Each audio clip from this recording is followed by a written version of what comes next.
again, this is another example of staying 2-3 steps ahead. 25 cents, which is obviously a savings of 50 cents when you add that up over the square feet. It makes a difference.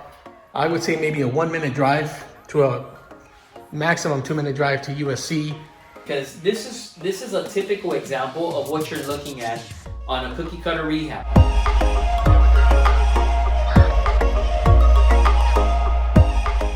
Hey guys, it's Renat with the Investment Brothers. I got a question for you. Have you ever lost a deal in your fix and flip business or in your wholesale business and you're very frustrated and you can't figure out why? Has that ever happened to you? That question gets asked to my brother and I often, several times a year, and I've asked myself that in the beginning of my career as well. And it's a question that needs an answer. And what's really frustrating is when you can't figure out the answer to that question, especially for your own situation. You know what makes it even worse than that? Is when you follow up on that deal and that seller doesn't take your call anymore, and 2 or 3 weeks later you see that sale has closed and someone else beat you to it and they ended up offering less money than you did, and you know that you were willing to pay 5 or 10 grand more, 15, 20 grand more for that deal, and that seller would have walked away with more money, yet you still lost the deal and you can't figure out why. That's frustrating. And I'm going to explain to you guys in just a minute. It's one of the things that we cover in our Real Estate Master series that we have coming out this year. We cover how to break down conversations, how to identify the personality of an individual, and how to be able to capitalize on a lot of calls that come in. One of the things that I have seen over 25, 26 years in this business, over 25 years in the business, I started out as a real estate agent, and I started out cold calling 8 hours a day, 6 days a week, because it was the cheapest thing to do. I didn't have to pay for the phone bill. I was a real estate agent. The Century 21 company that I worked for happened to be, obviously they supplied the lines there, and what are you going to do? Mail merge really wasn't a big thing back then. So you're on the phone 8 hours a day.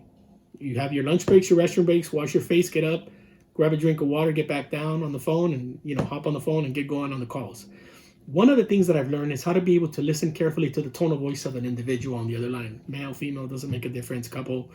Being able to be attentive and in tune with the conversation that you're having with the seller, and to hear the little gestures and how they respond and how they reply, how long they take to reply, what do they say when they reply. All those things are extremely important.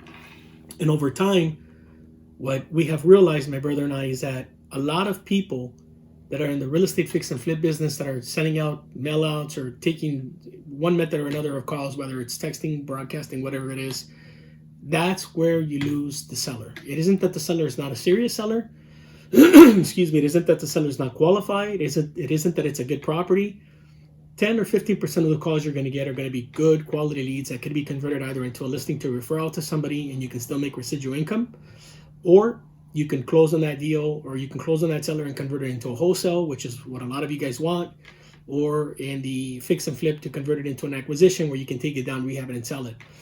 And so in our program, we break down how to be able to identify the personality of a seller. Realistically, we call it the character of the individual.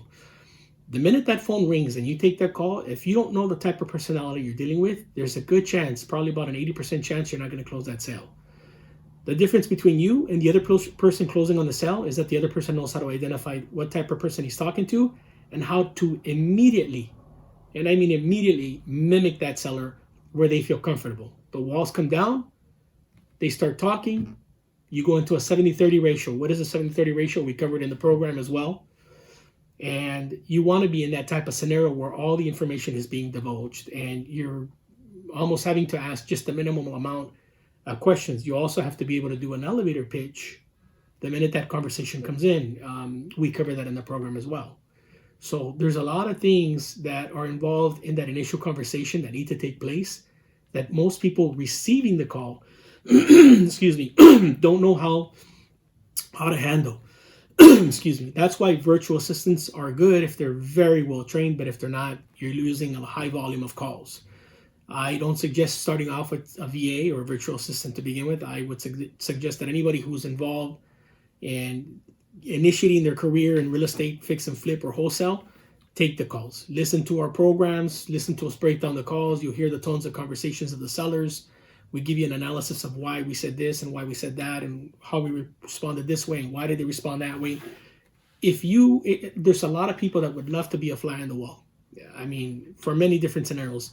I've had friends that have tried to put a sale together with an investor, with a seller, and they can't. And because we network with a lot of friends that started off as agents and have now become investors, they'll call us or we'll call them and say, hey, I think I blew this one. I can't get a hold of them. You reach out to them and then we'll put a deal together. But we get calls from other friends of ours that are investors as well that say, hey, listen, I couldn't put this deal together. I offered them 240. For whatever reason, it didn't go through. Classic example for a lady on Tawata in Compton. That's the name of the street. And what did we do? He ended up referring that information over to me. I called her with a different approach, just a straight up cold call. She opened up a little bit. Within 5 to 10 minutes, I had her conversing and laughing, had an appointment set up, had all the information that my friend had provided as well as myself that I gathered, was in addition to what he was not able to gather.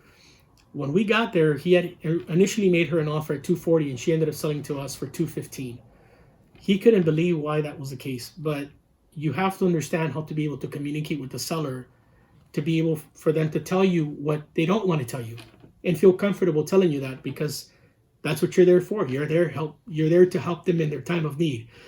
Most people that are selling a distressed property, most people that are selling below market have a problem. Your job is to figure out what the problem is, and knowing how to talk to a seller is extremely important. So again, we cover all these things in the Master Series. If there's anything that you guys want to learn about, anything that you want us to share about, reach out to us. You can reach us at theinvestmentbrothers@gmail.com.